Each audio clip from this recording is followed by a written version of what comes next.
Mon nom est Madeleine, j'ai 56 ans, je viens de Lyon, France.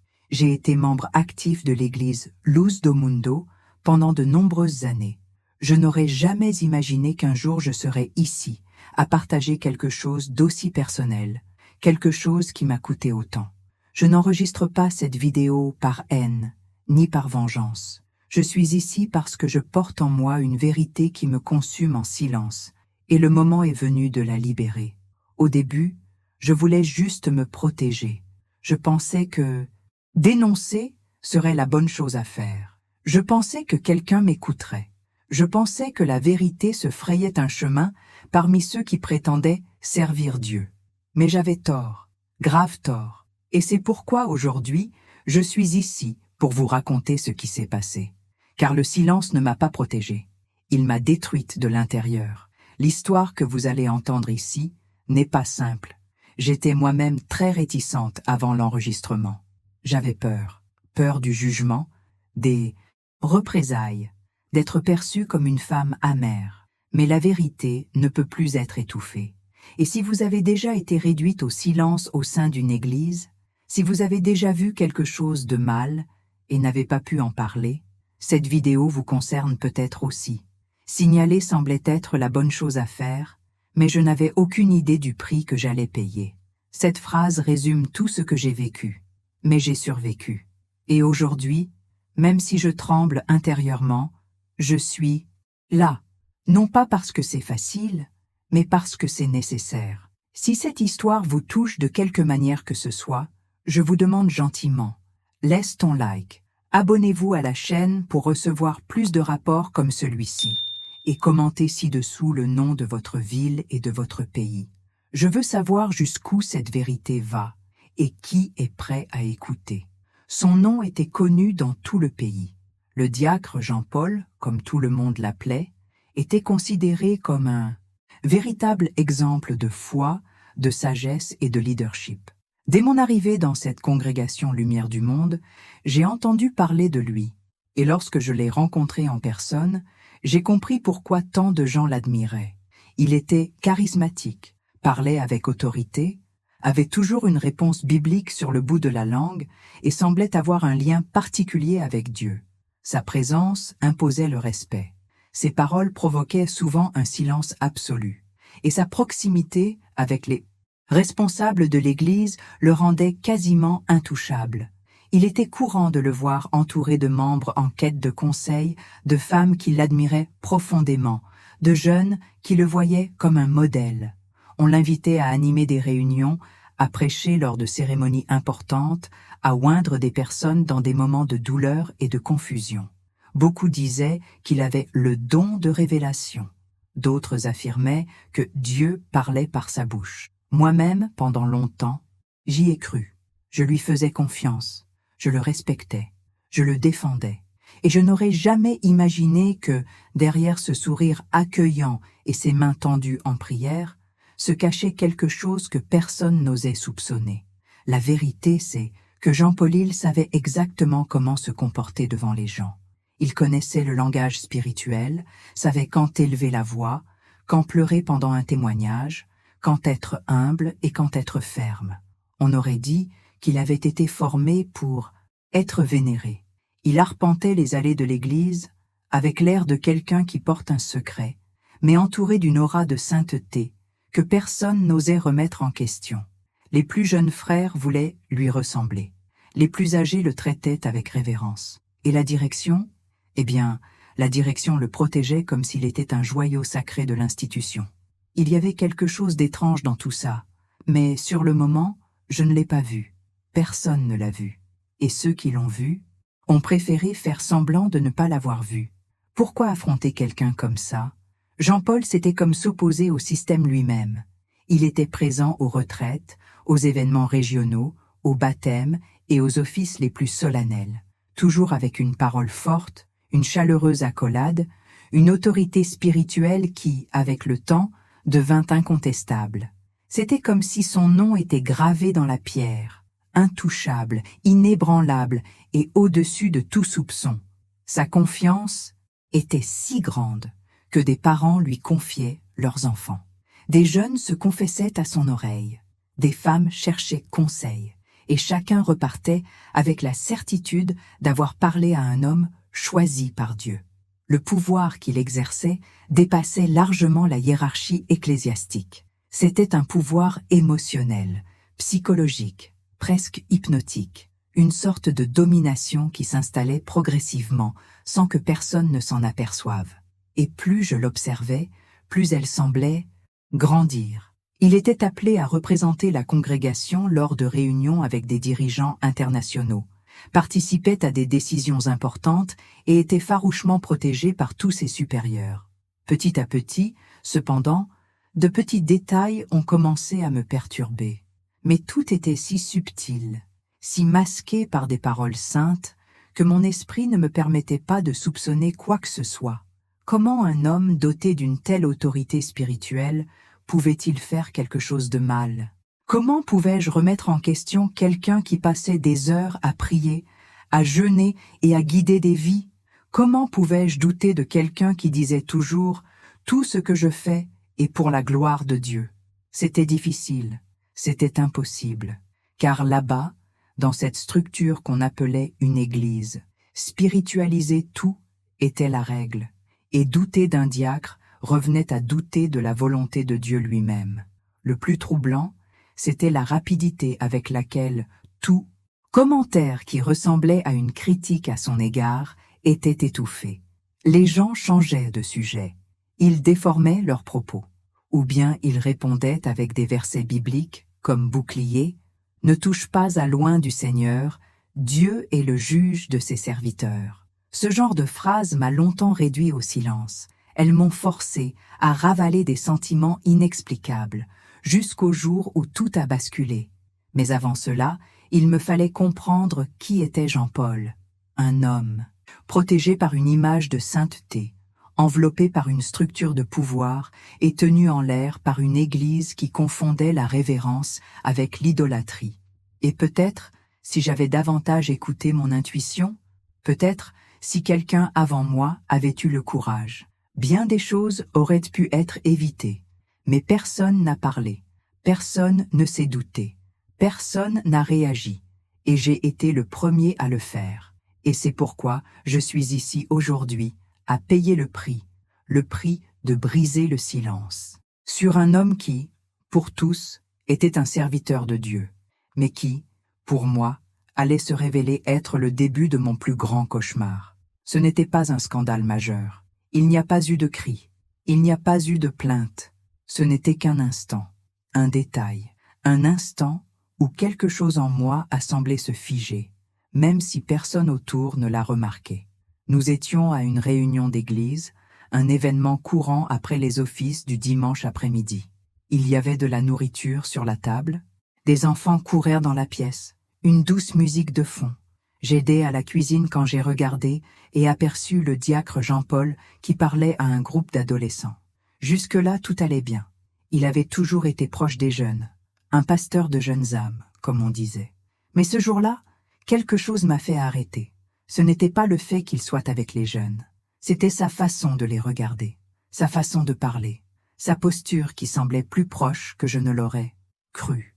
Une main sur mon épaule qui s'attarda trop longtemps. Un sourire qui semblait calculé, un compliment à l'une des filles sur sa beauté qui sonnait étrange venant d'un homme doté d'un tel pouvoir spirituel. La fille baissa la tête, gênée. Les autres rirent, comme s'ils y étaient habitués, et il continua, comme si de rien n'était. Mais en moi, un malaise naquit, un nœud, quelque chose que je ne pouvais ignorer. Je suis retourné à la cuisine, remuant les casseroles et les poêles, essayant de raisonner. « Tu exagères ?» me suis-je dit. « C'est peut-être juste la fatigue. » Mais cette nuit-là, quelque chose en moi refusait de dormir. Je me suis souvenu de toutes les fois où j'avais vu Jean-Paul avec des filles plus jeunes. Ses mots doux, les invitations à des séances de thérapie, les rendez-vous parfois interminables, les blagues à double sens que tout le monde semblait accepter comme faisant partie de sa spiritualité décontractée. Et, au fond, la façon dont nous le tenions, tous pour acquis, parce qu'il était un homme de Dieu, parce que penser du mal de lui était un péché, parce qu'accuser quelqu'un de cette façon détruirait la réputation de l'Église, parce que personne ne voulait voir ce que ses yeux essayaient de montrer.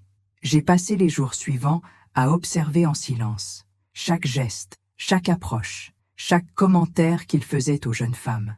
J'ai commencé à comprendre qu'il choisissait toujours d'aborder les plus vulnérables, les plus discrètes, celles qui traversaient une crise, celles qui avaient perdu leur père, celles qui étaient perplexes quant à leur foi. Il ne recherchait pas les forts, il recherchait les fragiles, et cela me perturbait. Je me suis dit que ce sentiment dans mon estomac n'était peut-être pas de la paranoïa, peut-être était-ce du discernement, mais, encore une fois, je me suis tue, parce que parler était dangereux, parce qu'il était intouchable, parce que personne ne me croirait. Je me souviens d'un service où il a appelé une jeune femme à la chaire pour prier pour elle. Elle devait avoir environ 14 ans. Il l'a serrée fort par les épaules, a fermé les yeux et s'est mis à prophétiser. L'église a éclaté en langues et en applaudissements. Mais j'ai vu son regard, un air gêné, un regard perdu. Elle était impassible, elle était paralysée, et personne ne l'a vue, seulement moi. Et, une fois de plus, je suis restée silencieuse, car penser différemment de la majorité dans cette église était dangereux. Cela signifiait être taxé de rebelle, de manquant de discernement, de femme qui juge les élus. Le plus dur a été de gérer ce conflit intérieur. Une partie de moi me criait de l'oublier, de garder la foi, de faire confiance à mes supérieurs. Mais une autre partie, plus profonde, plus silencieuse et plus douloureuse, commençait à s'éveiller. Celle qui disait « Tu vois », et celui qui voit a une responsabilité. J'ai commencé à prier pour obtenir confirmation, et, comme si Dieu me répondait, je me suis souvenu de petites choses qui m'attendaient depuis des années et auxquelles je n'avais jamais eu de connexion.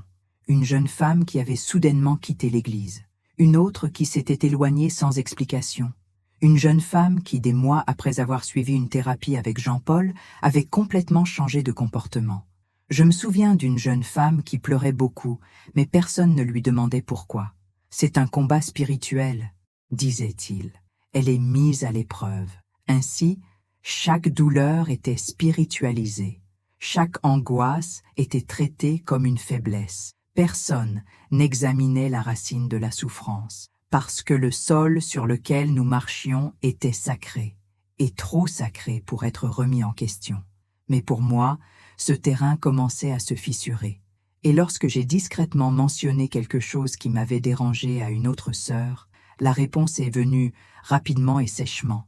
Attention à ce que tu dis, ce genre de pensée éloigne la présence de Dieu. Et j'ai compris le message. Le silence était la norme. La vigilance était constante, et les murmures sont devenus des armes contre quiconque osait regarder au-delà des apparences. Dès lors, j'ai commencé à me sentir observée. Les gens me regardaient différemment, comme s'ils réalisaient que mon esprit n'était plus aveugle. Et Jean-Paul, s'en rendant peut-être compte, est devenu plus subtil. Mais il n'a jamais cessé. J'ai toujours trouvé le moyen de garder le contrôle, de maintenir l'accès, d'approcher les personnes vulnérables sans jamais laisser de traces visibles. C'était un jeu dangereux, et il y excellait, car il jouait avec le nom de Dieu. C'est à ce moment-là que j'ai commencé à avoir peur, non pas pour moi, mais pour les filles, pour les jeunes femmes qui, comme moi autrefois, se croyaient en sécurité dans cet environnement. J'ai commencé à perdre le sommeil. Je me sentais coupable de n'avoir rien vu et rien fait. Mais je n'avais toujours aucune preuve, seulement des perceptions, des intuitions, du malaise, et, pour cette église, ce n'était rien. Pire encore, c'était de la calomnie, c'était de la rébellion, c'était un péché. Mais je ne pouvais plus faire semblant, parce que parfois, le premier signe ne se présente pas sous la forme d'un cri. Il se manifeste par un silence gêné, un regard qui s'attarde quelques secondes de trop, une main qui touche inutilement, un mot qui blesse sans paraître offensant, un sentiment qui dit « il y a quelque chose qui ne va pas ». Et quand on ressent ça, soit on fuit, soit on affronte la situation. Je ne savais toujours pas quel chemin prendre, Mais une chose était sûre, après ce jour-là, je ne regarderai plus jamais Jean-Paul de la même manière. C'était un mercredi après-midi ordinaire. La salle paroissiale était vide, et j'étais parti tôt pour ranger et préparer quelques affaires avant la réunion des femmes. Le silence du temple m'apportait toujours une étrange paix, mais ce jour-là, j'avais l'impression qu'il y avait quelque chose dans l'air, comme un présage. J'étais accroupi en train de ranger les chaises quand j'ai entendu une voix derrière moi, basse et hésitante. « Madame Claire, puis-je vous parler un instant ?» Je me suis retourné et j'ai vu Léa. Elle n'avait que 13 ans, un petit visage, des yeux noirs toujours baissés et une voix douce et timide.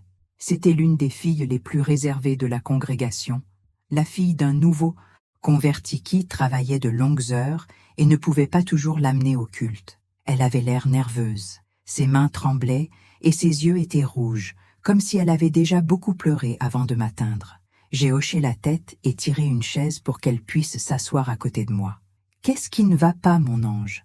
ai-je demandé, en essayant de garder une voix calme, même si j'avais déjà des papillons dans le ventre. Elle a pris plusieurs grandes inspirations, regardant autour d'elle comme si elle avait peur d'être vue. Puis, la voix presque brisée, elle a dit « Je ne sais pas si je fais le bon choix, mais je n'en peux plus. » Mon cœur s'emballa.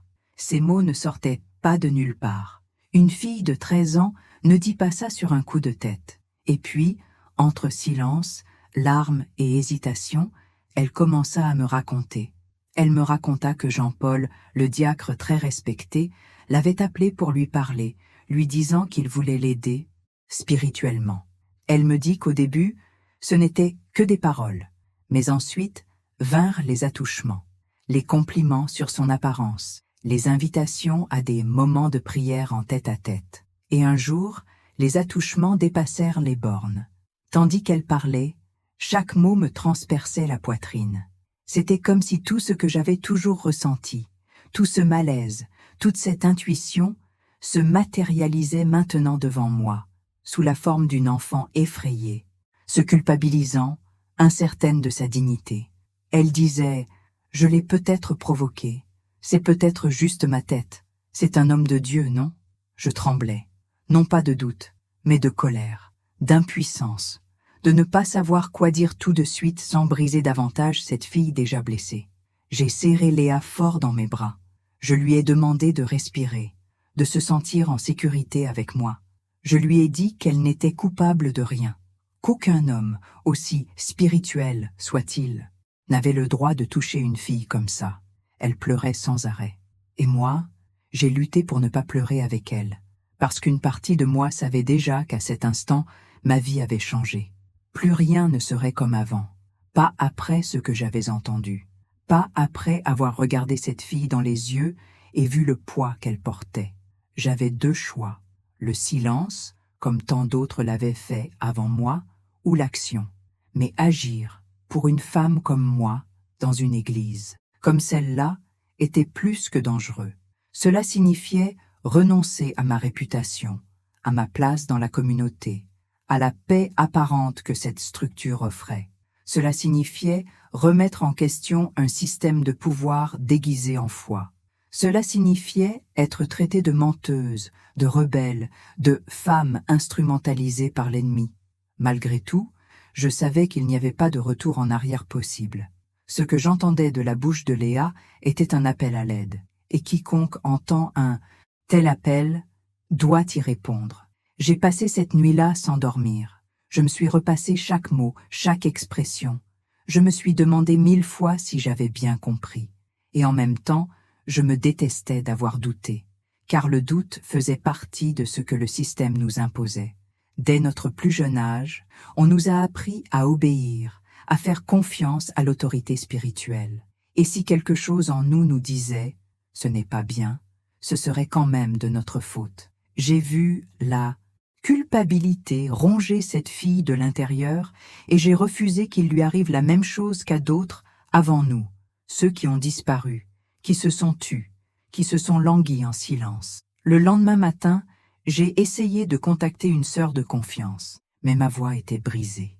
Et ce n'est qu'à ce moment-là que j'ai pris conscience du véritable poids de ma peur, la peur de ne pas être crue. La peur de voir la souffrance de Léa se transformer en tentation. La peur d'être accusée de diffamer un homme consacré. Mais plus fort que la peur, c'était le souvenir de son visage. La façon dont elle avait dit « Je n'en peux plus ». Cela m'a brisé. Cela m'a forcé à me lever, à agir. J'ai décidé de parler d'abord à la mère de la fille. J'ai organisé un rendez-vous chez elle, comme quelqu'un qui prend le thé. Je lui ai tout expliqué très soigneusement.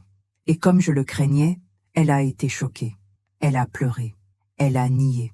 Elle a dit que sa fille avait une imagination débordante, que c'était impossible. Mais peu à peu, calmement, la vérité a commencé à percer à jour son déni. Elle a dit avoir remarqué des changements dans le comportement de sa fille. Tristesse, peur, isolement, insomnie, cauchemar, tout était là. Mais elle, comme moi auparavant, a spiritualisé. C'est une attaque ennemie. Dieu restaurera. Je lui ai dit que Dieu ne cautionnait pas les abus, que se taire serait tuer l'âme de sa fille. Et, à ma grande surprise, elle m'a écouté. Elle n'a pas tout accepté tout de suite, mais elle a laissé sa fille parler à nouveau. Et quand Léa le lui a dit une deuxième fois, à la maison, en présence de sa mère, impossible de nier. Ce jour-là, j'ai senti le ciel tout entier m'observer, et j'ai dû choisir, protéger ma paix ou protéger la vérité. J'ai choisi la vérité, non par héroïsme, mais par amour, par devoir, car si cette fille avait le courage de me chercher, le moins que je puisse faire était de me battre pour elle. Je ne savais pas encore ce qui allait suivre, la tempête qui allait éclater, les portes qui allèrent se fermer, les accusations, les humiliations, l'isolement. Mais à cet instant, tout cela était encore invisible. Il n'y avait que la douleur, la vérité, et la certitude que le mal, une fois exposé, commence à perdre son pouvoir. C'est le cœur lourd que j'ai décidé de chercher de l'aide au sein même de l'Église. Après avoir entendu ce que Léa m'avait dit et avoir confirmé l'histoire auprès de sa mère, la prochaine étape semblait évidente, porter l'affaire devant les chefs spirituels. Dans mon esprit, je nourrissais encore l'espoir vain que les chefs agiraient correctement, qu'ils accueilleraient, enquêteraient et protégeraient. On nous avait toujours enseigné que l'autel est sacré et que les hommes qui y servent sont les premiers à faire respecter la justice de Dieu. Et moi, même si j'avais parfois observé des signes de rigidité et de froideur, j'y croyais encore. Le dimanche suivant, j'ai pris une grande inspiration et demandé à parler au curé. Il m'a accueilli dans son bureau avec la même distance que d'habitude, un mélange de supériorité et d'ennui, comme si tout ce qui se passait en dehors de la liturgie était une distraction. J'ai tout expliqué calmement. J'ai raconté la conversation avec Léa, l'état émotionnel de la jeune fille, l'implication de Jean-Paul, les indices qui couvaient depuis un certain temps. Et puis j'ai attendu. Ce que j'ai reçu en retour a été le premier choc. Le pasteur a gardé une expression neutre. Il m'a simplement regardé en silence, comme s'il savait déjà ce qu'il allait entendre. Et lorsqu'il a eu fini, il a pris une grande inspiration et a simplement dit « Il faut être très prudent avec ce genre d'accusation ». Il n'a manifesté aucune surprise, aucune compassion, aucune question sur la jeune fille. Son seul souci était l'institution, l'image de l'Église, le risque de scandale. J'ai persisté. J'ai dit que je ne voulais accuser personne, mais que j'avais besoin d'aide, que ce n'était pas une invention d'enfant, que ce n'était pas une intrigue, que c'était un crime potentiel. Le pasteur a alors appelé 2 anciens à la conversation. J'ai tout répété. L'un d'eux m'a interrompu au milieu de mon explication et m'a demandé « Mais l'as-tu vu de tes propres yeux ?» J'ai répondu que non, que j'avais entendu l'histoire de la fillette, que j'avais ressenti son désespoir, que j'avais vu sa panique, qu'aucun enfant n'inventerait une chose pareille, avec autant de détails et autant de douleur. Ils échangèrent un regard. L'un dit que Jean-Paul était un serviteur fidèle et respecté. Un autre dit que les adolescents fantasmaient souvent. Puis vint la première phrase qui me fit froid dans le dos. « Sœur Claire, c'est très sensible. Mieux vaut ne pas répandre ce genre de choses. » J'avais envie de crier. Je voulais leur demander s'ils écoutaient ce que je disais, mais je suis resté silencieux un instant. J'essayais de comprendre si c'était vrai, si les hommes qui se disaient gardiens de la foi se souciaient vraiment plus de leur réputation que de leur vie. J'ai alors dit que le moins que je puisse faire était de parler à Jean-Paul, d'écouter la fille, de comprendre ce qui se passait. Ils ont répondu par un silence de mort. Le pasteur s'est levé, a posé sa main sur mon épaule comme pour réconforter un enfant naïf et m'a dit « Ma sœur, priez, Dieu révèle tout en son temps. Si c'est vrai, Dieu s'en occupera. Si c'est un mensonge, c'est vous qui lui en rendrez compte. » Je me suis figé. Ce n'était pas un accueil, c'était un avertissement, une menace subtile, un rappel à ne pas aller plus loin. Les jours suivants, j'ai tenté de parler à d'autres membres de la direction. Un pasteur a évité mon regard. Un autre a dit que cela ne le regardait pas. Il y avait un mur invisible, mais épais, entre la douleur de la victime et la structure de l'Église. Et ce mur s'appelait silence institutionnel. Je me suis retrouvé seul. On commençait à m'éviter dans les couloirs. Certaines sœurs qui m'avaient auparavant serré dans leurs bras ont commencé à me saluer de loin, avec réserve. L'une d'elles a même dit « Sœur Claire, fais attention. Il y a des choses qu'il vaut mieux laisser entre les mains de Dieu. » C'était toujours le message. Ne touche pas à loin, ne sème pas le scandale dans l'Église, ne deviens pas l'instrument de l'ennemi. Mais personne ne répondait. Et la jeune fille, et le traumatisme, et son âme, et la justice, c'était comme si Léa était devenue un détail gênant, un bruit indésirable dans une machine qui devait continuer à tourner, avec les répétitions, les offices, les offrandes, les voyages, les baptêmes et les belles photos sur Instagram de l'Église. Et puis sont arrivés les conseils déguisés en spiritualité. On m'a conseillé de jeûner, de intercéder, de ne pas me précipiter. L'un d'eux a même dit « Ce n'est peut-être qu'une épreuve, ma sœur. Dieu teste ton discernement. » Discernement? Quel mal y avait-il à vouloir protéger un enfant, à rechercher la vérité, à refuser de laisser un homme adulte abuser de sa position pour manipuler émotionnellement des filles vulnérables? Léa, à son tour, commença à être traitée comme une fille à problème. Officieusement, bien sûr, mais cela se lisait dans les regards, les murmures, la distance, comme si elle portait en elle une culpabilité invisible, comme si le poids de ce qui avait été dit reposait désormais sur ses épaules fragiles. Sa mère commença à sécher les offices, et moi, je me sentais encerclé, comme s'il avait trahi sa propre foi simplement en cherchant justice. Un dimanche, pendant le culte, le pasteur a prêché sur « ceux qui s'élèvent contre l'Église » et « ceux qui sèment la discorde entre frères ». Il n'a pas cité de nom. Mais l'allusion m'a frappé de plein fouet. Je savais, tout le monde savait. Et pire encore, personne n'a rien fait. C'est à cette époque que j'ai reçu une visite fraternelle. 2 responsables sont venus chez moi. Ils m'ont accueilli avec un sourire froid et m'ont dit qu'ils s'inquiétaient pour moi, que j'étais spirituellement perturbé, qu'il serait peut-être bon de prendre du recul un moment. L'un d'eux m'a suggéré « Reviens à ton premier amour, ma sœur. Laisse Dieu s'en occuper. » J'ai compris le message. Il ne voulait pas résoudre le problème. Il voulait l'enterrer, le réduire au silence, l'effacer. Je n'étais plus devant une église. Je me trouvais devant un système, un mécanisme qui protège ses propres intérêts et sacrifie quiconque menace sa façade de pureté.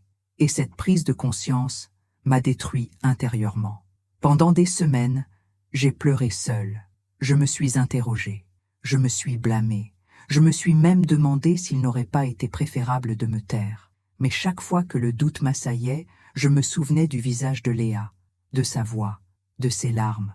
Et je savais, ce n'était pas moi qui avais causé tout ça. L'erreur n'est pas de parler. Le péché est de se taire. Les jours qui ont suivi ma tentative de dénonciation ont été les plus solitaires de ma vie. L'Église que j'appelais autrefois ma famille a commencé à me paraître étrange, presque hostile. Les sourires qui m'accueillaient autrefois à la porte se sont transformés en vagues de froid. Certains m'ont ignoré comme si j'étais invisible. D'autres chuchotaient à mon passage, et leurs murmures me déchiraient plus que n'importe quel cri. Quelque chose avait changé, et ce n'était pas seulement leur comportement, c'était le climat spirituel du lieu. J'avais franchi une ligne invisible, et j'en payais le prix. Tout a commencé par de petites omissions. Plus personne ne m'appelait pour aider à préparer le repas, comme toujours. J'ai été exclu du groupe de culte WhatsApp sans explication. Les répétitions hebdomadaires, auxquelles je participais depuis plus de 10 ans, avaient désormais lieu sans que j'en sois informé.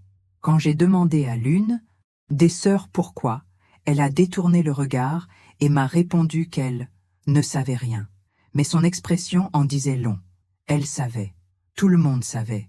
Mais elle faisait semblant de ne rien savoir. Peu à peu, au-delà de l'isolement, des accusations voilées ont commencé à circuler. Quelqu'un a répandu le bruit que j'étais dégoûté par la direction. Un autre a suggéré que l'ennemi m'utilisait pour semer la division dans le corps du Christ. Une sœur s'est approchée de moi dans le couloir de l'église et m'a dit avec une fausse douceur « Sœur Claire, ça va? J'ai prié pour toi. » On sent quand quelqu'un est troublé. J'ai souri en silence, mais intérieurement, je me suis effondré. Le message était clair. J'étais perçue comme instable, peut-être même comme une pécheresse. Le plus douloureux, cependant, fut de voir ce qu'ils firent à Léa.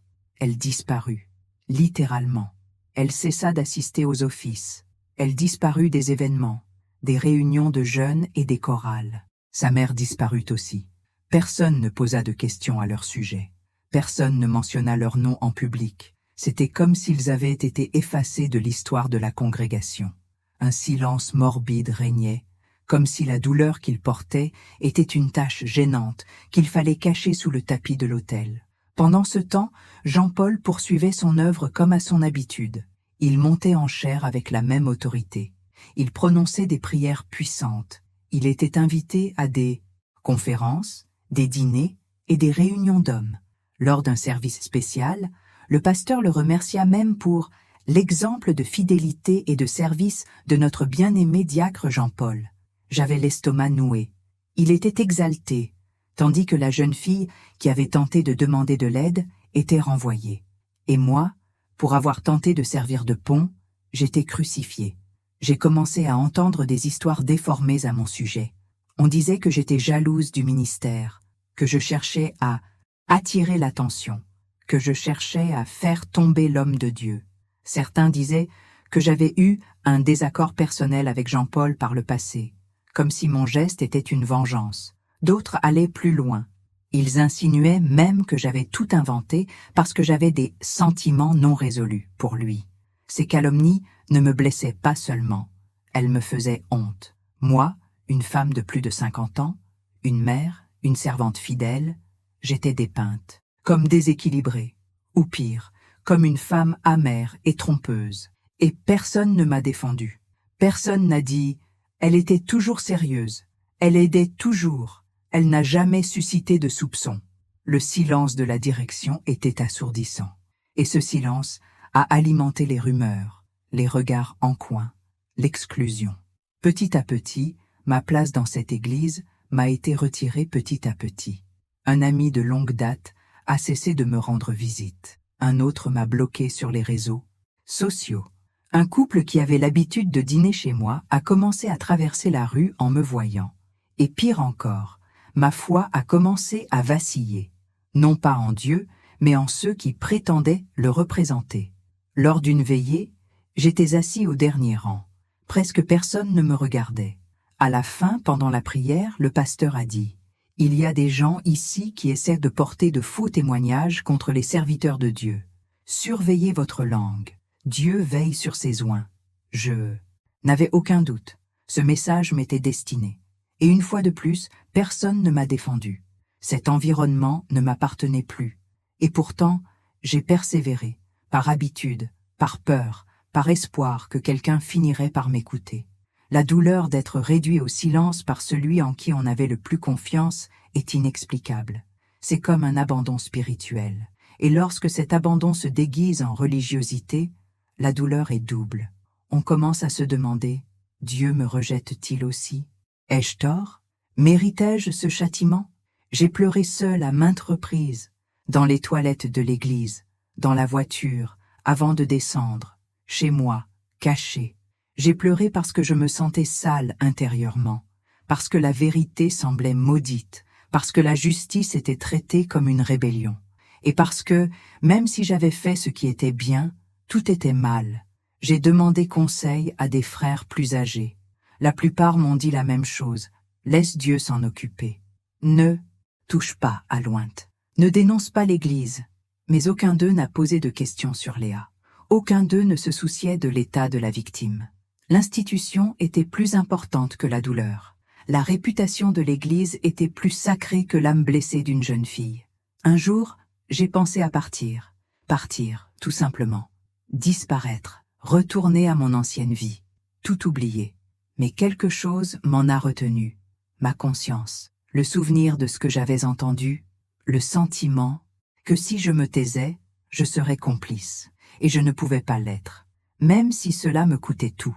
La persécution, qui avait commencé subtilement, s'est transformée en tempête. Ce qui semblait n'être qu'un simple inconfort et un silence les premières semaines s'est transformé en un véritable enfer psychologique. Un à un, les membres de l'Église avec lesquels j'avais vécu pendant des décennies ont commencé à s'éloigner de moi comme si j'étais porteur d'une maladie contagieuse. Des frères avec qui je priais, des sœurs avec qui je partageais des moments d'intimité religieuse, des couples qui dînaient chez moi, des gens qui prétendaient m'aimer de l'amour du Christ.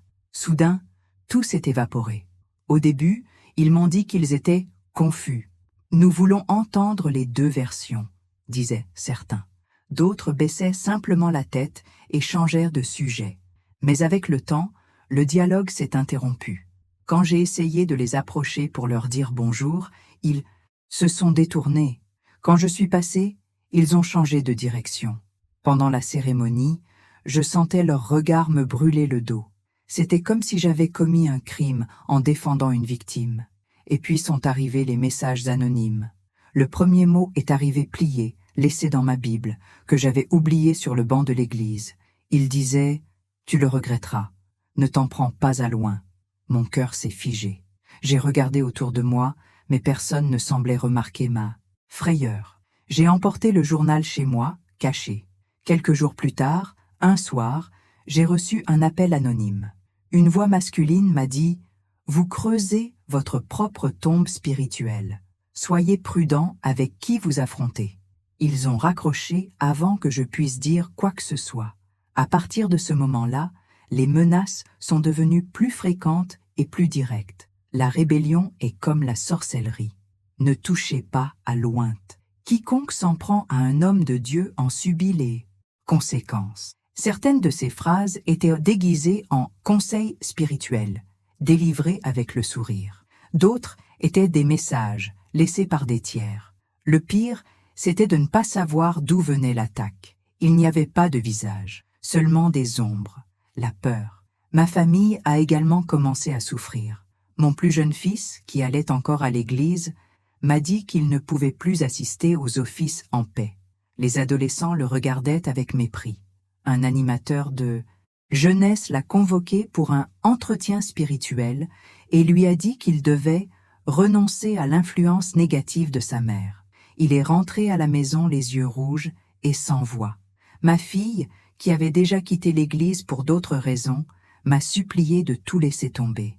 Elle m'a dit « Maman, ils vont te détruire. » Et, d'une certaine manière, ils réussissaient. Ma vie professionnelle a également été affectée.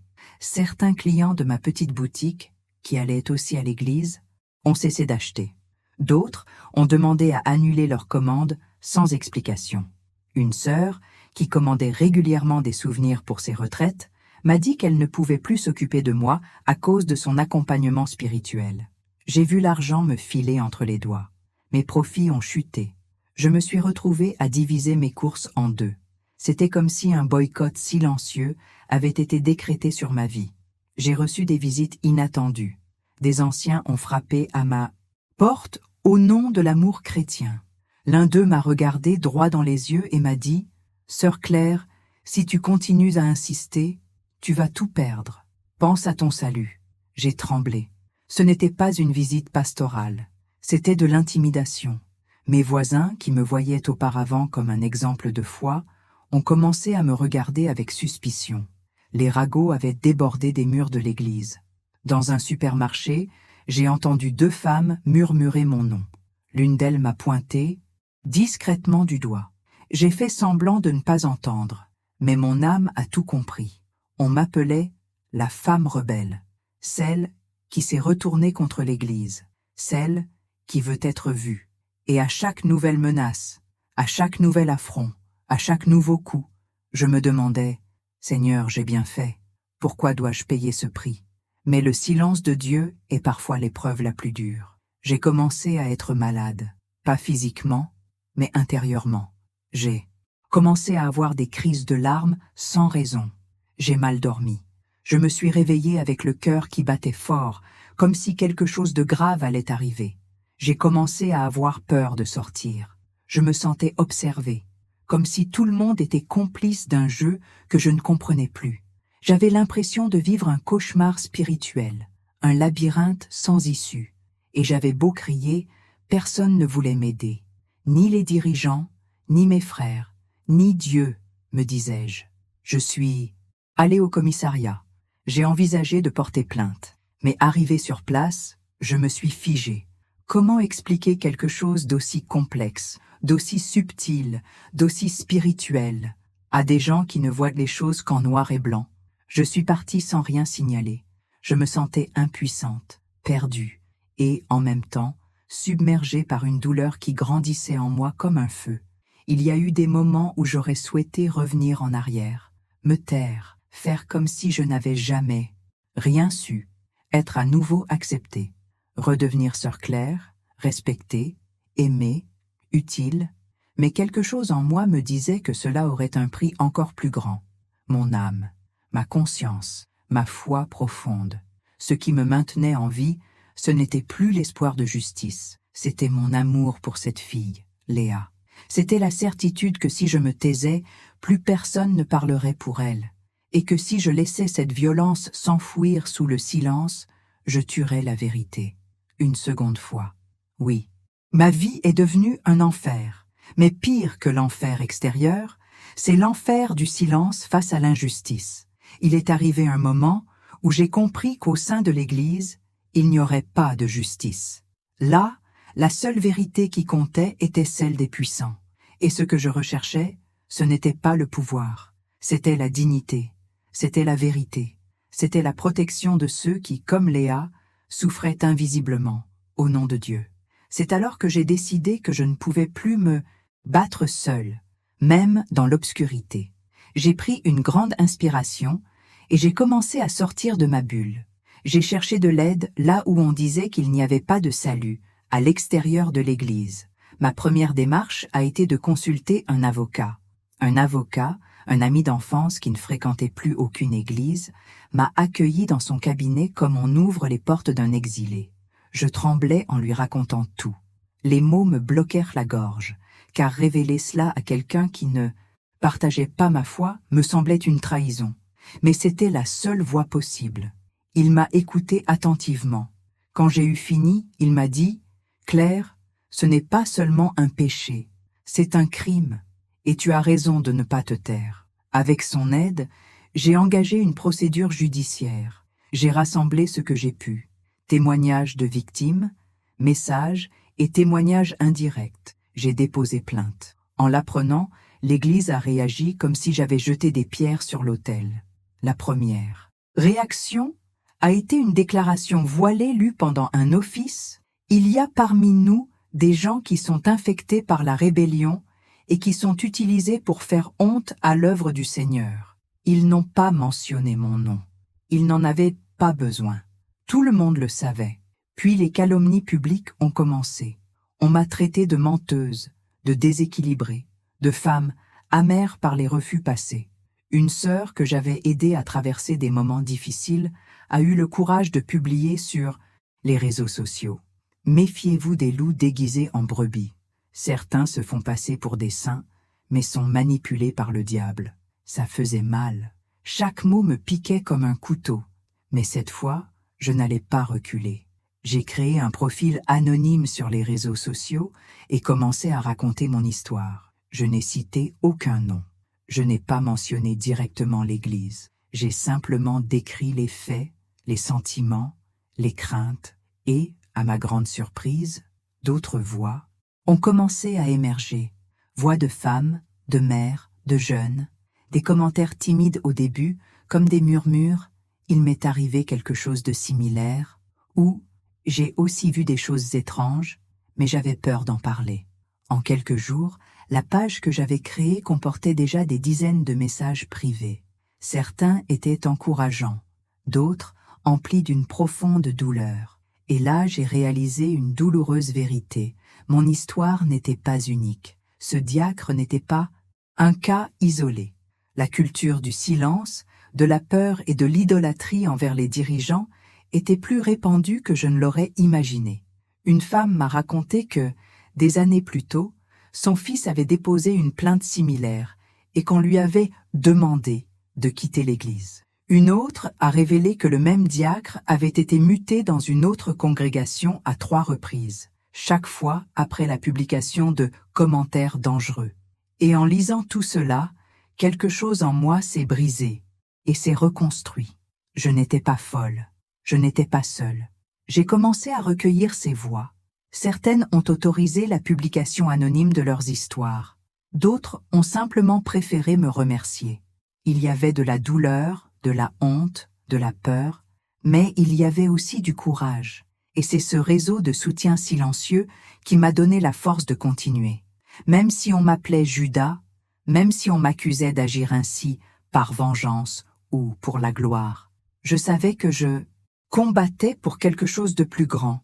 J'ai également reçu des menaces plus directes. Un numéro inconnu m'a envoyé « Arrêtez maintenant, ou vous aurez honte ». Un autre message disait « Vous détruisez l'Église du Christ.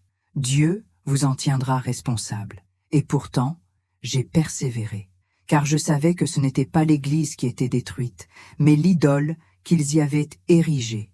Et souvent, Dieu doit détruire les idoles avant de restaurer le temple. J'ai tenté de trouver du soutien auprès d'organisations de défense des droits humains. Certaines m'ont écouté, mais m'ont dit que les cas spirituels étaient difficiles à traiter sans preuves matérielles. Elles m'ont néanmoins recommandé des psychologues, des groupes de soutien pour les victimes d'abus spirituels et des réseaux de soutien. Pour la première fois, j'ai pu parler à des personnes qui comprenaient mon traumatisme sans me traiter de rebelle. J'ai commencé à participer à des réunions discrètes en ligne où d'anciens et membres de communautés religieuses violentes partageaient leurs histoires. Lors d'une de ces réunions, j'ai entendu quelque chose que je n'ai jamais oublié. La vérité peut blesser, mais le silence tue. Cela a résonné en moi, parce que c'était exactement ce que je ressentais. J'ai aussi commencé à écrire, un journal intime où je notais tout, souvenirs, sentiments, noms, lieux. Peut-être qu'un jour j'en ferai un livre, peut-être que personne ne le lirait jamais, mais c'était ma façon de ne pas devenir folle, de ne pas oublier, de ne laisser personne effacer ce qui s'était passé.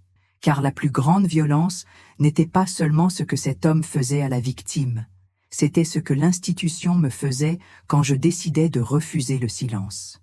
Oui, de nombreuses portes se sont fermées. Des gens que j'aimais m'ont tourné le dos. Mon nom est devenu synonyme de scandale au sein de la communauté. Mais de nouvelles portes se sont ouvertes. Des gens que je n'aurais jamais imaginés m'ont envoyé des messages disant « Tu es courageux. Merci de donner la parole à tant de personnes. Ne t'arrête pas. » Et c'est dans cet écho de voix, dans ce réseau de femmes blessées et éveillées, que j'ai découvert un nouveau genre d'église. Non pas une église faite de murs et de chair, mais une église faite de douleurs partagées, d'empathie, de vérité. Une église où le Christ est le réconfort, non l'arme du contrôle. Une église où la justice n'est pas étouffée par peur du scandale. Où l'amour n'exige pas l'aveuglement. J'ignore comment cette histoire finira. J'ignore si le système changera, si ce diacre sera puni, si l'Église présentera un jour des excuses. Mais je sais une chose, je ne me tairai plus désormais, parce que le silence est un consentement. et je ne veux plus jamais être complice du silence qui tue. Après tout ce que j'ai traversé, après chaque porte fermée, chaque mot de mépris, chaque nuit blanche à me demander si j'avais fait la bonne chose. La chose la plus surprenante de tout est que je n'ai pas perdu la foi. En Dieu, c'est ce que beaucoup de gens ne comprennent pas. Ils disent « Mais si tu as vécu tout ça au sein de l'Église, comment peux-tu encore croire ?» Et ma réponse est toujours la même. C'est Dieu qui m'a montré. C'est lui qui m'a sauvé de la cécité. C'est lui qui m'a empêché de continuer à être complice du silence. La douleur m'a éloigné des hommes, mais elle m'a rapproché de Dieu d'une manière que je n'aurais jamais imaginée possible. Oui, pendant un moment, je me suis demandé si Dieu avait gardé le silence, s'il m'avait laissé seul dans cette vallée. En voyant le diacre continuer à recevoir une ovation debout tandis que j'étais traité comme un lépreux, je me suis demandé « Seigneur, où est la justice ?» Lorsque la victime a cessé d'aller à l'église et que personne ne semblait se soucier de ce qu'elle avait subi, j'ai pleuré et j'ai dit « Dieu, si ton nom est utilisé pour dissimuler cela, alors où es-tu » Mais c'est dans ce désert que quelque chose a commencé à naître, ou peut-être le renaître, parce que j'ai compris que ma foi ne résidait jamais dans les pasteurs, les chers, les beaux chants ou les prières à haute voix.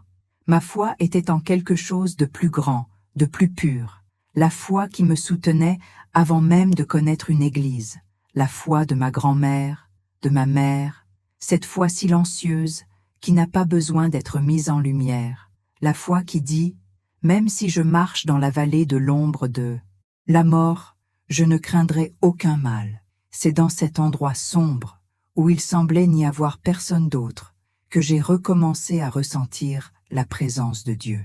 Et c'était différent. Ce n'était plus une présence associée à des rituels et des règles.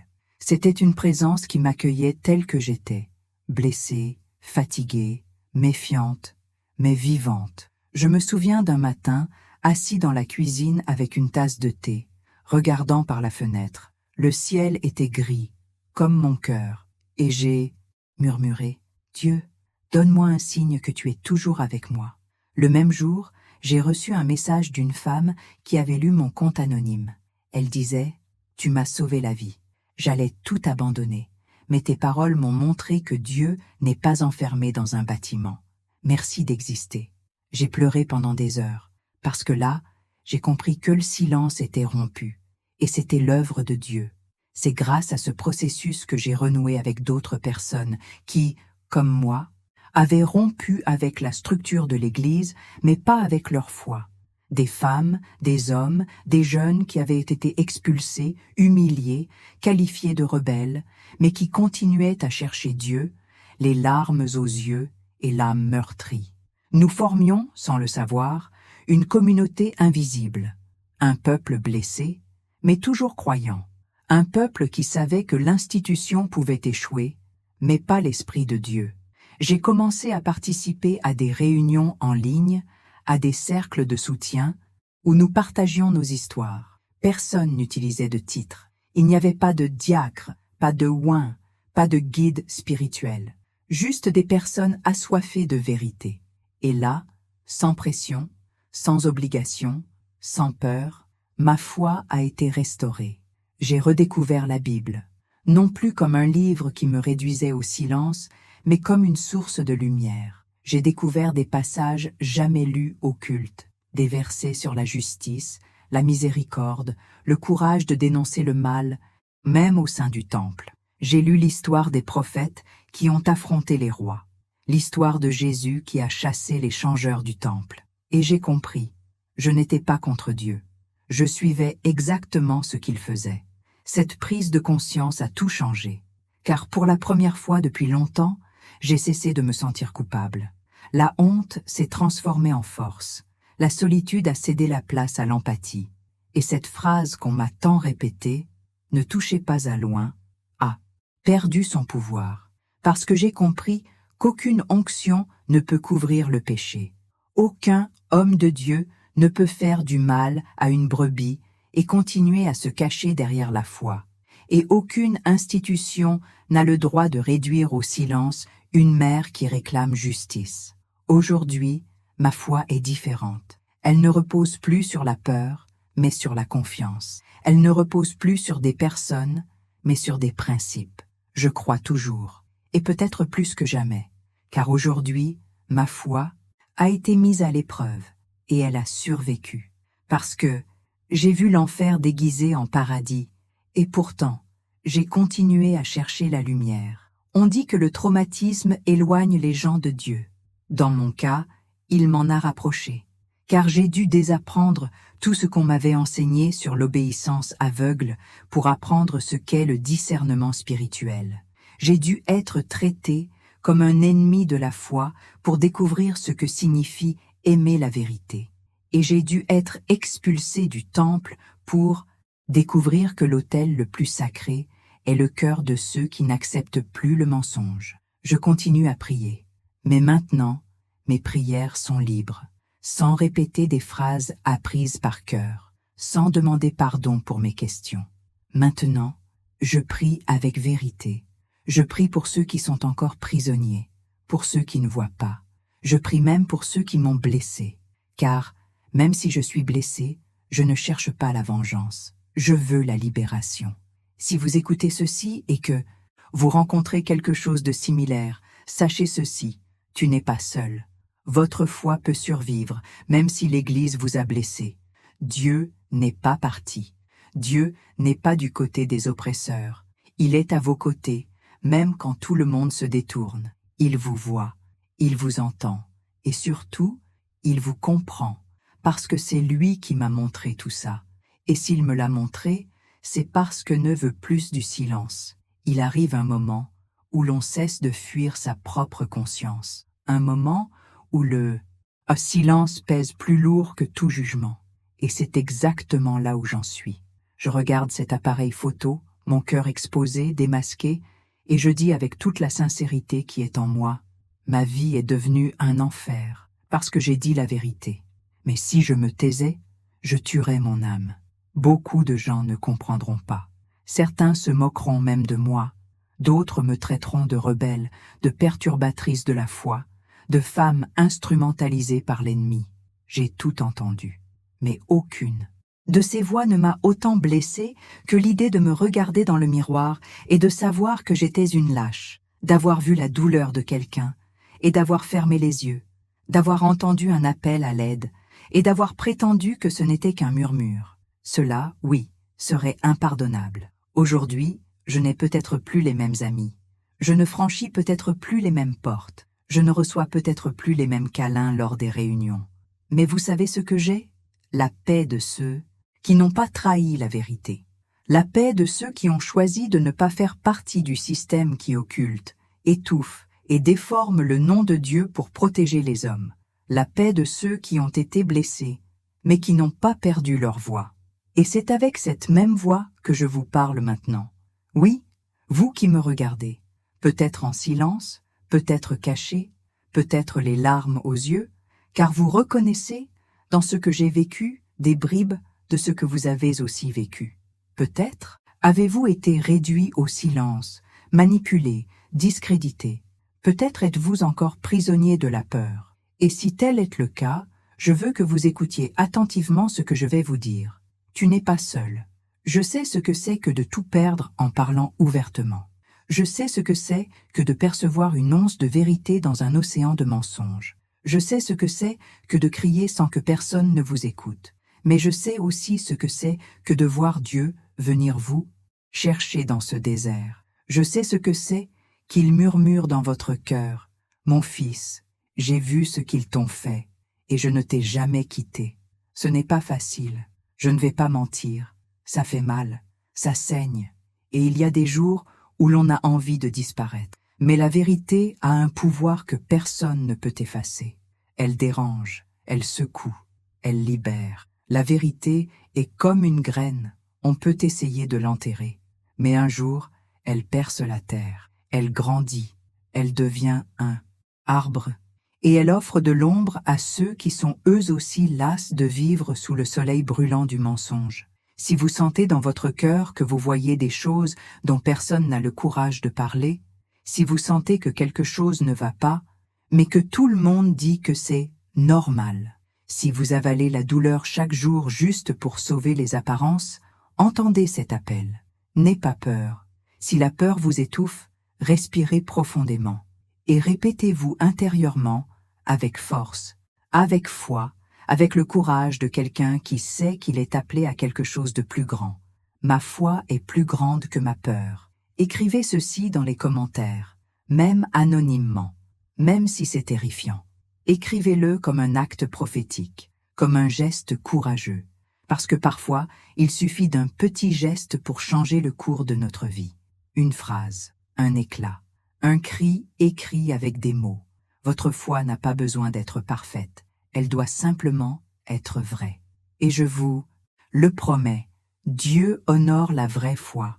Il voit ce qui se passe en coulisses. Il connaît les pensées les plus secrètes. Et il défend ceux qui choisissent la justice, même quand tout conspire contre eux. Je ne connais pas votre nom. Je ne sais pas où vous habitez. Mais je sais que si cette histoire vous est parvenue, ce n'est pas par hasard. Peut-être aviez-vous besoin d'entendre que vous n'êtes pas fou, que vous n'exagérez pas, que vous n'êtes pas seul. C'est peut-être la réponse que vous attendiez. Et si c'est le cas, alors je vous dis, sois fort, ne te tais pas. Ne te vends pas, ne te perds pas, n'abandonnez pas Dieu à cause de ce que les hommes ont fait en son nom. Et si vous êtes arrivé jusqu'ici, je veux vous demander 3 choses. D'abord, j'aime cette vidéo. Cela permettra de faire passer le message à davantage de personnes qui, comme vous, cherchent une issue. Deuxième, abonnez-vous à la chaîne. Chaque semaine, nous racontons des histoires vraies, avec courage, avec larmes, mais aussi avec foi, parce que la vérité doit être dite et entendue. Troisième, commentez sous la phrase « Ma foi est plus grande que ma peur ». Écrivez comme si vous plantiez une graine, comme si vous déclariez que vous ne vivrez plus prisonnier du silence, comme si vous faisiez le premier pas vers la liberté.